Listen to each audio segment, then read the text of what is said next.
President Jimmy Carter continues to lie in repose at the U.S. Capitol before his funeral, which is happening on Thursday. The 39th president arrived in Washington Tuesday as part of state funeral proceedings. Our Blessing Iwuchukwu met with North Texans who helped Carter make history here in the Lone Star State.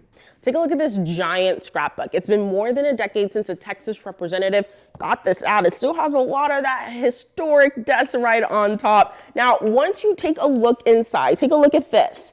It's a connection to a former U.S. president and the Lone Star State. See if I can find it. A glimpse into North Texas in the late 70s. In the spring when the primary was going on. Forever frozen through these newspaper clippings in John Bryan's scrapbook. In those days, there was a clipping service that would send you a sack of clippings that had your name in them. It wasn't only the Texas representative's name and images that filled these pages. Let me see if I can't find it. But a man he would soon call president. So no one really knew him. If you read Time magazine and you read the news carefully, you'd start to hear about him, but the average person had not heard of Carter at all. I'd heard of him and I liked what I'd read about him, and other people who paid attention were kind of catching on to him as well.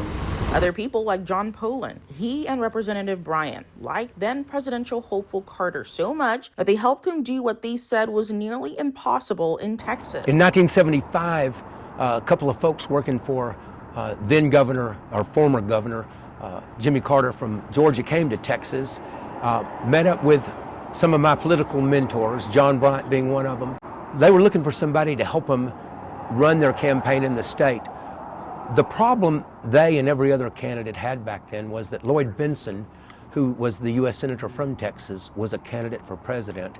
And everybody in the state pretty much was for Senator Benson. At just 21 years old, Poland was the Texas primary coordinator for Jimmy Carter. Despite not having the name recognition and being up against a native Texan, Carter is the winner with 272 electoral votes. The Georgia native two-stepped his way into history. Turned out that we won 94 out of the 98 delegates on the ballot on Election Day. Senator Benson had since dropped out of the race.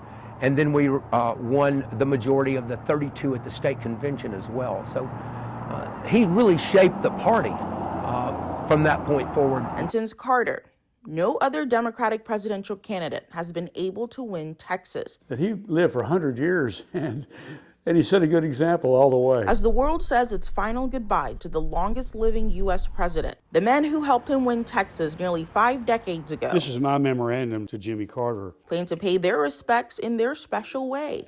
In Dallas, Blessing Iwuchukwu, Spectrum News.